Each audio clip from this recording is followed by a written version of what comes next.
السلام علیکم۔ آج سے ہم تعلیم الاسلام کا چوتھا حصہ پڑھیں گے، کیونکہ کل 3 حصے پورے ہو چکے تھے۔ اگر آپ نے وہ نہیں پڑھے تو آپ ہمارے پلے لسٹ میں جا کر وہ تینوں حصے پڑھ لیں۔ تو چلیے شروع کرتے ہیں۔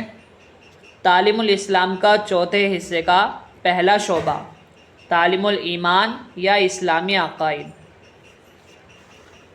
شروع کرنے سے پہلے آپ ہماری ویڈیو کو لائک کر دیں اور چینل کو سبسکرائب کر دیں۔ بسم اللہ الرحمن الرحیم۔ توحید۔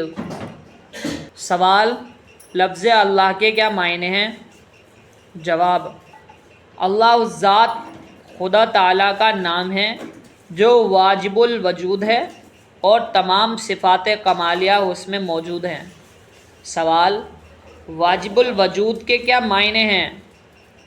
جواب: واجب الوجود ایسی ہستی کو کہتے ہیں یا ایسے موجود شے کو کہتے ہیں جس کا وجود موجود ہونا واجب یعنی ضروری ہو اور اس کا عدم نیستی محال ہو۔ وہ واجب الوجود ہوگا، وہ ہمیشہ سے ہوگا اور ہمیشہ رہے گا۔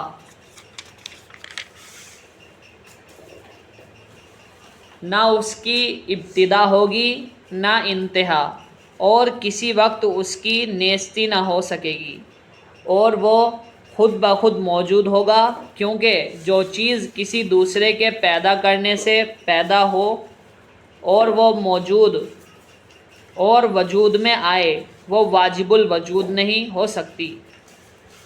پس اسلامی تعلیم کے مطابق اللہ تعالیٰ واجب الوجود ہے، اس کے سوا عالم کی کوئی چیز واجب الوجود نہیں۔ سوال: صفات کمالیہ کے کیا معنی ہیں؟ جواب: خدا تعالیٰ چونکہ واجب الوجود ہے اور واجب الوجود کا اپنی ذات میں کاہل ہونا ضروری ہے، تو اس کمال ذاتی کے لیے جن صفتوں کا اس میں ہونا ضروری ہے وہ سب اس کے لیے ثابت ہیں۔ انہی صفتوں کو صفات کمالیہ کہتے ہیں۔ سوال: جو چیز ہمیشہ سے ہو اور ہمیشہ رہے اسے کیا کہتے ہیں؟ جواب: ایسی شے کو قدیم کہتے ہیں۔ سوال: خدا تعالیٰ کے سوا اور کیا چیز قدیم ہے؟ جواب: خدا تعالیٰ اور اس کی تمام صفات قدیم ہیں، ان کے سوا اور کوئی چیز قدیم نہیں۔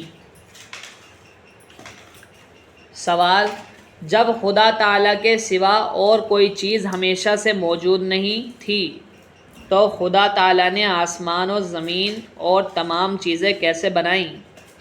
جواب: خدا تعالیٰ نے تمام عالم کو اپنے حکم اور اپنی قدرت سے پیدا کر دیا۔ اسے عالم کے بنانے اور آسمان و زمین پیدا کرنے کے لیے کسی چیز کی حاجت نہیں تھی، کیونکہ اگر خدا تعالیٰ بھی عالم کو پیدا کرنے میں کسی چیز کا محتاج ہوتا تو وہ واجب الوجود نہیں ہو سکتا۔ یاد رکھو کہ خدا تعالیٰ واجب الوجود ہے اور واجب الوجود اپنے کسی کام میں کسی دوسرے شخص یا دوسری چیز کا محتاج نہیں ہوتا۔ سوال: خدا تعالیٰ کی صفات کمالیہ کیا کیا ہے؟ جواب: وحدت، قدیم یا وجوب وجود، حیا، قدرت، علم، ارادہ، سمع، بصر، کلام، خلق، تکوین وغیرہ۔ سوال: صفت وحدت کے کیا معنی ہیں؟ جواب: وحدت کے معنی ایک ہونا۔ یہ خدا تعالیٰ کی صفت ہے کہ وہ اپنی ذات میں بھی ایک ہے اور صفات میں بھی ایک ہے، اور توحید کے معنی خدا کو ایک سمجھنا یا اس کے ایک ہونے کا یقین اور اقرار کرنا۔ سوال: صفت قدم اور وجوب وجود کے کیا معنی ہیں؟ جواب: قدم کے معنی قدیم ہونا یعنی ہمیشہ سے ہونا اور ہمیشہ رہنا، اور وجوب وجود کے معنی واجب الوجود ہونا۔ واجب الوجود کے معنی تم شروع میں پڑھ چکے ہو۔ سوال، ازلی ابدی کے کیا معنی ہیں؟ جواب، جس چیز کی ابتدا نہ ہو یعنی ہمیشہ سے ہو اسے ازلی کہتے ہیں، اور جس چیز کی انتہا نہ ہو یعنی ہمیشہ رہے اسے ابدی کہتے ہیں۔ پس خدا تعالیٰ ازلی بھی ہے اور ابدی بھی ہے، اور یہی معنی قدیم ہونے کے ہیں۔ سوال، حیا کے کیا معنی ہیں؟ جواب، حیا کے معنی زندگی کے ہیں، یعنی خدا تعالیٰ زندہ ہے، زندگی کی صفت اس کے لیے ثابت ہے۔ سوال، صفت قدرت کے کیا معنی ہیں؟ جواب، قدرت کے معنی طاقت کے ہیں، یعنی عالم کو پیدا کرنے اور قائم رکھنے اور پھر فنا کرنے اور پھر موجود کرنے کی قدرت طاقت رکھتا ہے۔ سوال، صفت علم کے کیا معنی ہیں؟ جواب، علم کے معنی ہیں جاننا، یعنی خدا تعالیٰ تمام چیزوں کا علم جاننے والا ہے، اس کے علم سے کوئی چیز چھوٹی ہو یا بڑی نکلی ہوئی نہیں، ذرے ذرے کا اسے علم ہے، ہر چیز کو اس کے وجود سے پہلے اور معدوم ہونے کے بعد بھی جانتا ہے۔ اندھیری رات میں کالی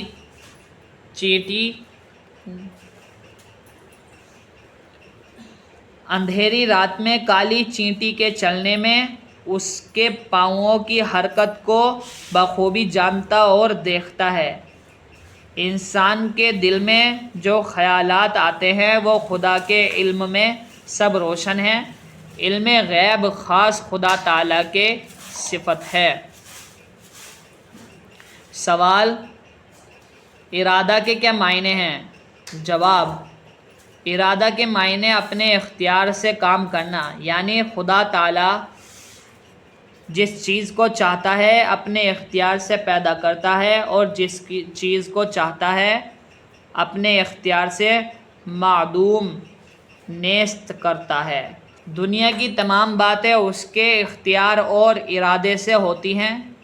عالم کی کوئی چیز اس کے اختیار اور ارادے سے باہر نہیں، وہ کسی کام میں مجبور نہیں ہے۔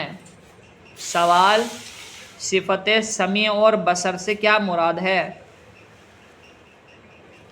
جواب، سمیع کے معنی سننا اور بصر کے معنی دیکھنا، یعنی خدا تعالیٰ ہر بات کو سنتا اور ہر چیز کو دیکھتا ہے، لیکن مخلوق کی طرح اس کے کان نہیں ہیں اور نہ مخلوق کی طرح اس کی آنکھیں نہیں، نہ اس کے کانوں اور آنکھوں کی کوئی شکل اور صورت ہے۔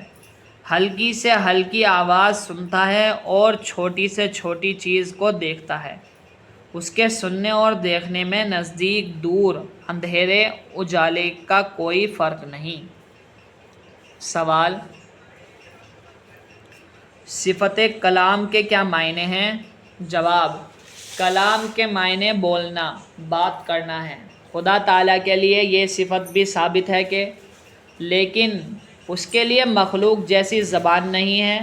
سوال، اگر خدا تعالیٰ کی زبان نہیں تو وہ باتیں کیسے کرتا ہے؟ جواب، مخلوق بغیر زبان کے بات نہیں کر سکتی، کیونکہ مخلوق اپنے تمام کاموں میں اسباب اور آلات کی محتاج ہے، لیکن خدا تعالیٰ جو اپنے کسی کام میں کسی چیز کا محتاج نہیں، وہ کلام کرنے میں بھی زبان کا محتاج نہیں۔ اگر وہ بھی باتیں کرنے کے لیے زبان کا محتاج ہو تو وہ خدا اور واجب الوجود نہیں ہو سکتا۔ سوال، صفت خلق اور تکوین کے کیا معنی ہیں؟ جواب، خلق کے معنی پیدا کرنا اور تکوین کے معنی وجود میں لانا۔ خدا تعالیٰ کے لیے یہ صفت بھی ثابت ہے، وہی تمام عالم کا خالق، پیدا کرنے والا، مکون، وجود میں لانے والا ہے۔ سوال، ان صفات کے علاوہ خدا تعالیٰ کی اور صفتیں بھی ہیں یا نہیں؟ جواب: ہاں، خدا تعالیٰ کی اور بھی بہت سی صفتیں ہیں، جیسے مارنا، زندہ کرنا، رزق دینا، عزت دینا، ذلت دینا وغیرہ، اور خدا تعالیٰ کی تمام صفتیں ازلی، ابدی اور قدیم ہیں، ان میں کمی بیشی، تغیر تبدیل نہیں ہو سکتا۔ ویڈیو کو لائک کر دیں اور چینل کو سبسکرائب کرنا نہ بھولیں۔